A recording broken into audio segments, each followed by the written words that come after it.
no matter what path you choose, you're gonna fucking suffer. So you realistically would want to suffer in the ways that you want to, suffer, which is pick the thing you want to fucking do. And if your parents say no, fuck them. If they kick your ass or they try to kick you out, let that be the case.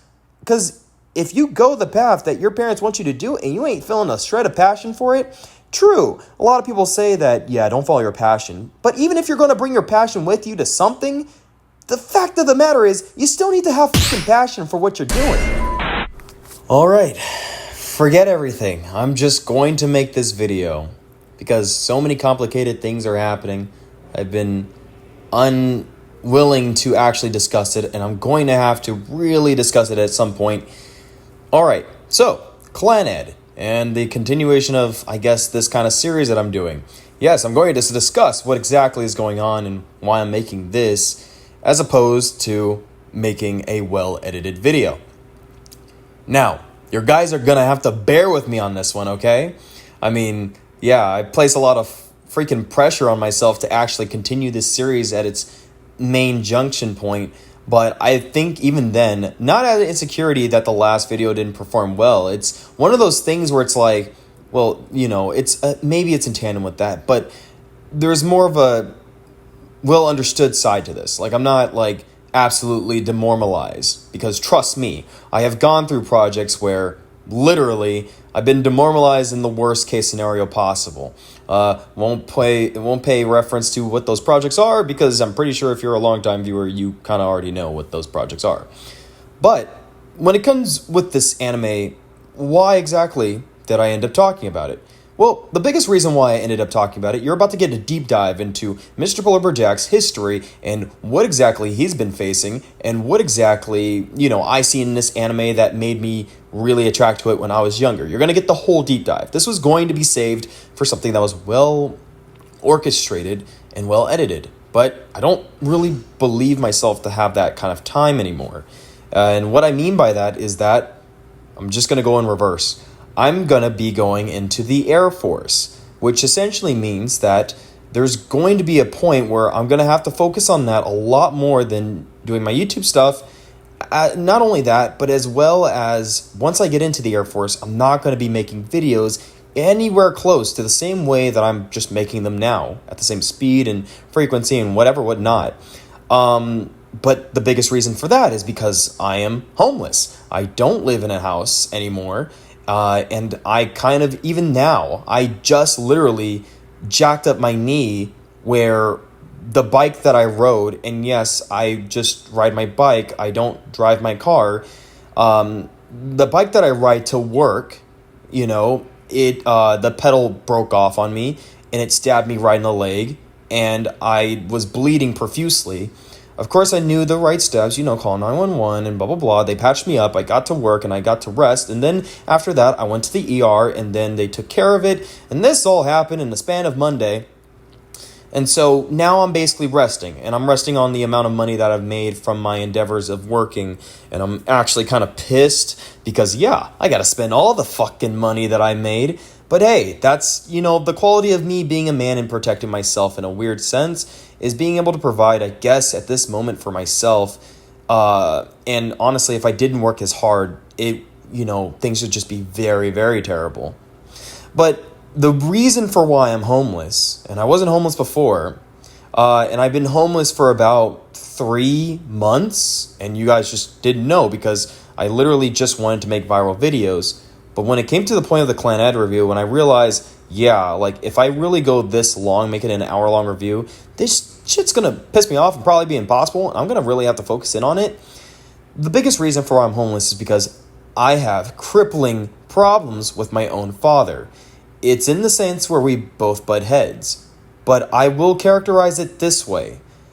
For a long time, I grow up and I just am like, okay, I'm a dumb kid. I'm not powerful enough in order to combat my father in, arguments and stuff because he literally will overpower me in the sense of his words and his ego. So I'm just going to do the best that I can and please my parents as best as I can.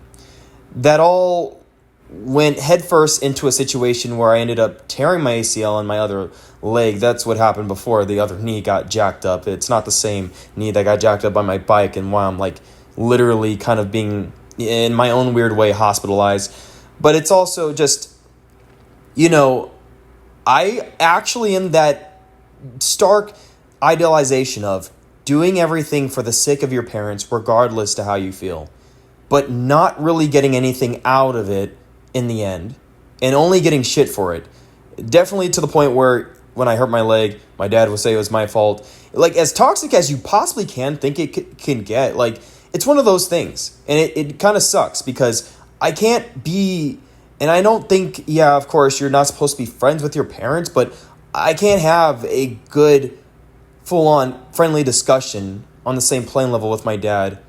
I don't think as, like, any other person I can, It's just a very hard relationship. I mean, I'll go in detail on explaining the kind of shit that I go through with just other people who are curious on understanding what it is about me and what's going on with me and why I'm in such a weird situation, because, it just adds for more character development, and also too, it helps bond with people. But yeah, no, as I can say it now, and I mean, like, I've been holding off for a long time, but, yeah, fuck my dad. He's a piece of shit. Of course, he does great things. He was able to not only provide for me, but he was able to be there, which a lot of people can't say about their fathers. But, for the times that he is there, he's not kind of benefiting. Like, and even then, I wouldn't even go so far into it. But even, provider skills, whatever. But beyond all that, it's like the personality that he possesses is just absolutely ridiculously irritating and idiotic. And it's in a weird way where the moment that I really tried my best was when and it's like not even my best, but again, this digs into history, but he wanted me to basically show him a bunch of schools for college that he was just asking me for schools that, I wanted to go to. And so I did that for him. But he got intensely furious that I didn't get the schools that he wanted. You can already see what kind of picture that paints. And it's not that they were the worst schools ever. One was a D3, one was a D2, and then one was just Duke University that actually did want me at the time. But nothing could ever fit his ideals, and he kind of lived his dreams through me. And so it became even more irritating to the point where I could no longer ignore it after years and years, maybe like probably fucking 15 years since that point. That was 2021 that ended up happening. And so that was the first time that I ended up moving out for 9 months. I had come back since, and then I ended up establishing boundaries where it's like if he did something, I would just straight up leave. I would stay out of the house for a long ass time. And that was when I actually started my YouTube channel to the ferocity that it had gone, where I would stay out of the house from 9 a.m. to 1 a.m. But he would still find ways to just get pissed over small shit. And at that time, I was not only doing YouTube, I was doing school, I was doing, my sports, and I was doing working out and stuff like that, and trying to make sure I was in shape. But at a certain point, you just kind of stop giving a fuck, Especially when, I'm not going to lie, a lot of my other family members were kind of like not idealistic in some senses, to the point where I called into question everything that I was doing. And it's like, it doesn't matter if I succeed, because everybody has such a shit personality that it just doesn't matter if we make it anywhere. So I kind of took it upon myself to kind of do the only thing I wanted to do, which was do YouTube, see how far I can stretch my body and contort my body to the degree that I felt like I wanted to. Yeah, I fucking kind of hurt myself when doing YouTube, and I'm still hurting myself to this day, but at least it's something that I'm choosing for myself. And yes, I put a lot of emphasis in that, choosing my sacrifices. How does this have to deal with Clannad? I'm getting there, trust me. There's a lot of context. If you don't like it, it's okay, it's fine. It is what it is. But this would at least explain for why videos will, from this point, kind of change a little bit. But yeah, the second time that, I've had my falling out with my own father is actually as of, 3 months ago, when it concerned with something that's so retarded. I don't really want to explain it, and I'll explain it in a different video probably, but it's just absolutely idiotic on what exactly was being argued upon, that I kind of just said fuck everything and I left. And yeah, I left, my iPad and everything. Like, fuck, I didn't even have my wallet. I just left. Like, I'm lucky enough that, my mom is able to kind of help me with little things, like getting my wallet back and all that kind of stuff. And that's my inner struggle. This is the stuff that, I just don't really talk about. But I think it's important for the sake of the context and why I talk about Clannad so much. Clannad in itself was the main contributor to me finding peace in the midst of my dad's constant belly aching and bitchiness and constantly kind of rattling me like a fucking rag doll, kind of not understanding that one day I will become older and it will be my choice and my decision on whether or not I feel like either helping you out, not giving a fuck, or straight up just killing you in your sleep or slitting your throat. It's between those. And that's how much anger and resentment I have towards my dad. A lot of people will say, one day it'll go away. One day you'll make peace with your dad. No, it's not like that. I've come to grips with the reality that people just will not change. But this means it in the most depressing way possible. This means it in the sense that my dad, regardless to how much he even would want to change and how self-aware he possibly can be, he just cannot fix the emotionality of how he acts. It's something that cripples him in the more peaceful world. Maybe it's ideal for when he's going up against, people who are more deserving of it, which I will, say, yeah, for sure. Some people need a good stern talking to where you have an unflinching will.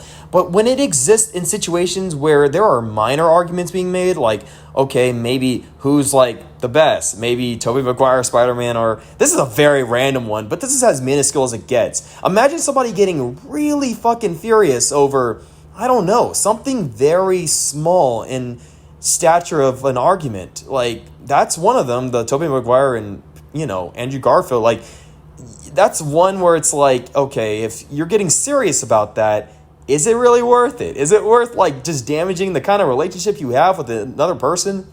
That's the kind of question I would just ask. It's a lot of arguments that boil down to something like that. And even if they're not as political as that, or they don't even get nearly political, it's usually that kind of personality. Now, I can't live with it. I really can't. There are people that will scoff at me and they'll hate me and they'll say that I'm idiotic for literally leaving. And they'll ask me if I go back, but I bet every fucking thing in my fiber that I won't. And it's not impossible for me to stay out of the house, because despite the fact that every single day I sleep at a park with my sleeping bag, and yeah, it's unideal. Yeah, I, go through a lot of situations where I get bit by bugs and stuff. It never compares to the same pain of living with my dad. That's why I'm able to withstand it. And yeah, I've basically been doing the impossible for a long time and just kind of just doing my own thing and being as independent as I possibly can. Even right now, I am in a hotel, but it's on my own money and stuff, And yeah, situation is dark and stuff like that, but the situation is also bright because of it.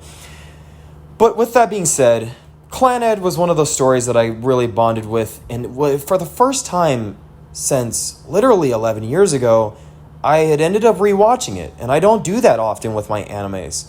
And I'm not gonna lie, second time around, it really tear-jerked me near the end. That's Clannad After Story, and perhaps maybe I can change the whole entire tone of this entire like picturesque thing going on here, where now I just change it to After Story. After Story is the hallmark of what creates my personality to the degree where I'm able to kind of, I don't know, what do you want to say, like not have a chip on my shoulder, kind of continue with the preservation of relationships and family idealistically and all that kind of stuff, not trying to, I don't know, just personality wise have the upper hand or see yourself in competition with the nearest person next to you. In fact, it's rather the opposite. Because as of right now, and I like Clannad for how dreamlike it is, where all of, Tomoya's friends are there, and Nagisa is there and stuff like that, and it ends in a happy ending where everybody is a big happy family. But reality fucking just doesn't kind of work like that. And even if it does, usually people come together, and I've seen this with other friends, when someone dies in the family. And even then, afterwards, most times, even then, the family starts to separate a bit because a lot of the people who are a lot older are cornerstones of keeping the family together.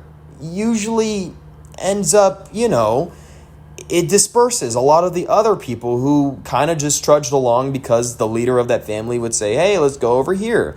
Like my mom, for example, was always more interconnected with her family than my dad ever was. In fact, I hardly know a lot of the people on my dad's side of the family. There was only one person who actually drew on my dad's side of the family, and that was his sister. But she's also passed away. And so there's not really much connection there. And, with my mom, I have a lot more connection with her family members and stuff like that, but that's because she's just way more interconnected. There's a lot of reasons for that, and of course there's a whole cliche of like my dad never had his dad, so he doesn't know how to raise in the sense of emotionality, and only maybe for the sense of provision to some extent. And then my mom grew up as kind of any normal woman would, but with a lot of family. But even then, when it came time for her to, work, she had to work. And she is, I would kind of classify as who earns more than the average black woman in America. And the average black woman earns about $38,000 to $40,000. That is the average. It's not everybody, so chill. And the average black man is like 45 or whatever. Basically, my mom is high ranking, but my mom and dad are juxtaposed in different ways. My dad, he worked for Snoop Dogg, but he's never exactly had a stable paying job in that sense. He's made good money, but it's always been through, celebrities and stuff. So it kind of leaves him almost to figure out how to do things, money-wise in the future on his own accord, and they still live together. And if it sounds like my voice is different, that's because, I just need to clarify things. So with my dad, he was in college, but he didn't complete it all the way. And even though he's gone to many different countries and gone everywhere with, celebrities and stuff, he still has that bit of insecurity and emptiness within inside of him, regardless to how much of a son he has or of a family he has that's right there with him. And with my mom, she grew up and she didn't really care about working or anything. She wasn't really super ambitious or whatever.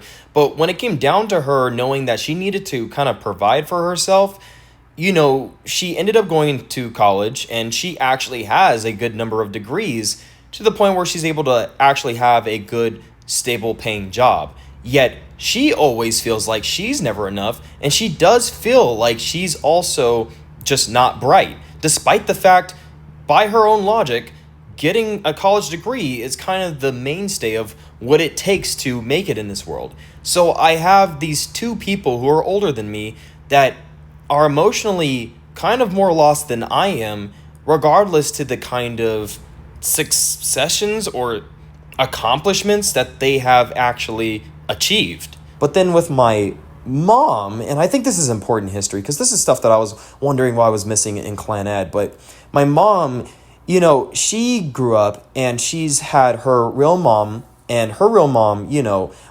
has passed away and stuff, but she's had at least some father figures in her life. Her real dad is gone, but she, in the place of her, other biological dad, she has her, real dad, which is like the dad who raised her.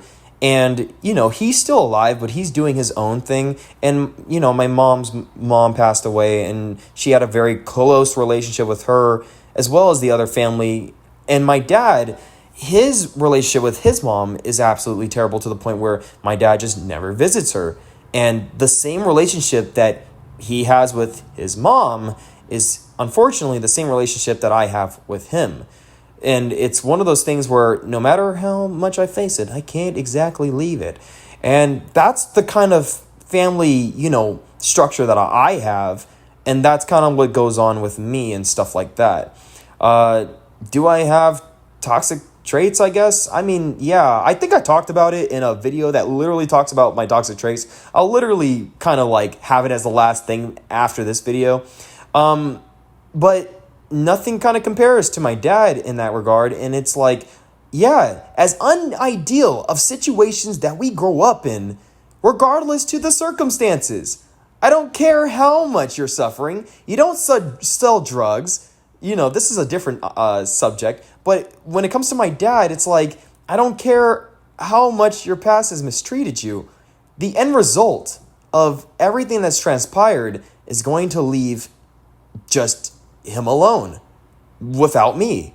And I don't know how he feels about that, but it just is what it is. And this is not me. There's a point where I feel malice, of course, but there is also the forgiving side of me. But there's nothing to forgive if in reality, I'm kind of just literally, it's like trying to exist in the same room with a lion or a tiger. That tiger is going to eat you at some point. It's not a matter of if, but when. And that's how my dad is emotionally.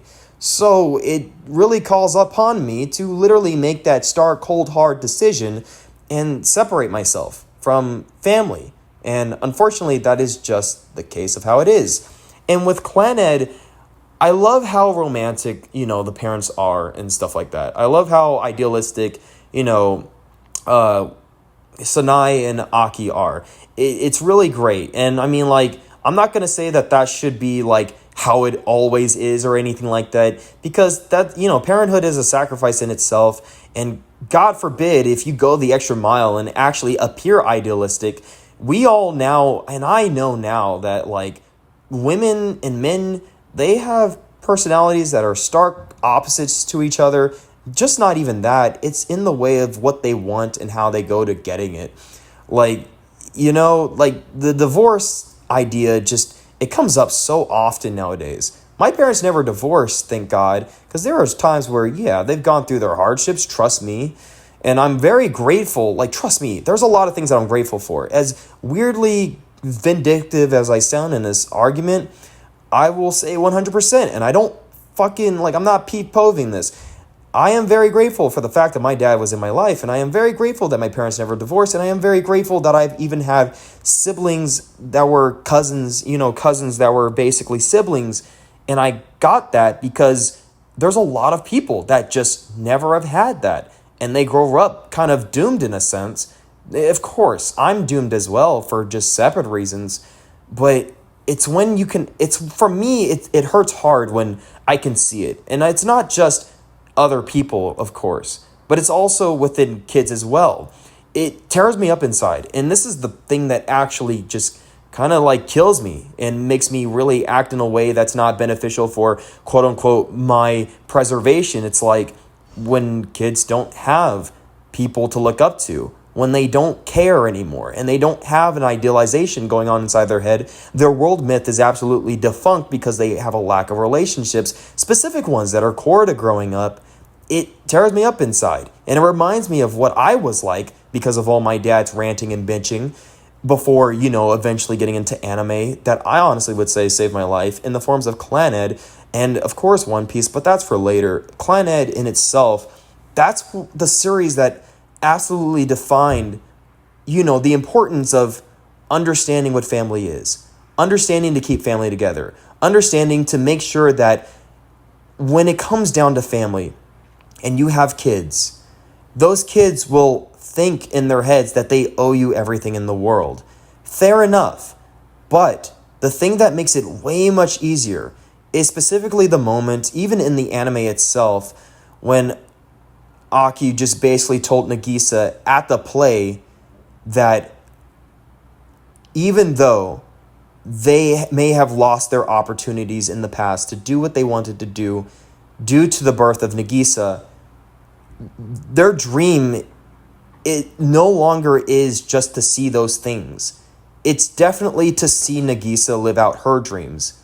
Because by nature of Nagisa accomplishing her dreams, whether it is just the goal of appearing in the play, or even to have a big Dango family, it inactively represents itself even in their ambitions as well, for whatever they had wanted back in the past. Sure, Sanai wanted to be a teacher. She still technically is a teacher. She still teaches kids that go to their bakery. And yes, Aki, and yes, I will continue to call him Aki because it's dear to me. And freaking Oshio is the cutest thing ever and literally makes me tear up every time I see her because she reminds me of Nagisa. But even with Aki, he still lives out his acting ability. It's all for the sake of his family. And so you really got to think about it. These characters never lost their ability to kind of enact on their dreams. If anything, anywhere Nagisa goes, they'll still be there, but they'll be there always supporting her, regardless to what she wants to do. But it's a mainstay of understanding that even Nagisa, as pure-hearted as she can be, could not do it all on her own.